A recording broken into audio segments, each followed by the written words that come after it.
Durant 2 jours, les spécialistes de la question du genre, essentiellement composés des enseignants-chercheurs d'ici et d'ailleurs, examinent l'évolution de ce concept sur plusieurs facettes, notamment les domaines de la santé, de la formation, de l'évolution, de l'espace public et privé. Ces assises s'intéressent également à l'organisation du genre et de la sexualité dans différents contextes socio-culturels.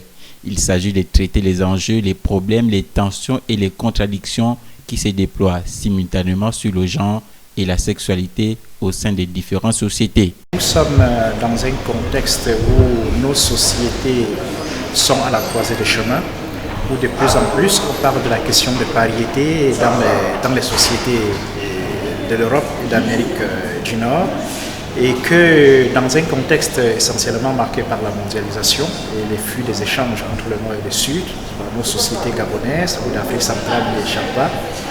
Et c'est la raison pour laquelle ce colloque se tient à Libreville. Et durant ce colloque, les chercheurs des différentes branches du savoir tiennent à interroger le genre.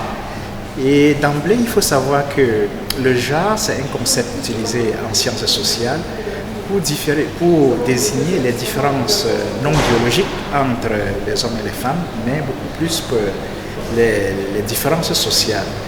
Donc, ma contribution dans le cadre de ces colloques est portée sur les représentations du gros ventre dans les cultures bamileke de l'ouest du Cameroun.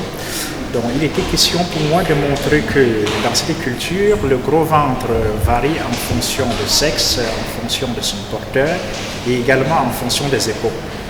Donc, dans ma thématique, je tendais à montrer que le corps, en tant que médiateur, en tant que marqueur de l'altérité, marqueur de l'individu, a des représentations qui varient dans ces cultures en fonction du sexe.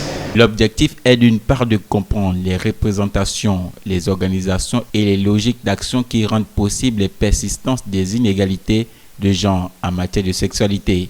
D'autre part, de saisir les logiques d'action, les représentations et les controverses relatives aux valeurs et enjeux constitutifs d'un espace de la cause des femmes en lien avec la sexualité. Il s'agit, à partir des travaux ancrés dans les différents contextes socio-historiques, d'ouvrir des pistes de recherche, réflexion, discussion permettant de mettre en place un programme de comparaison international.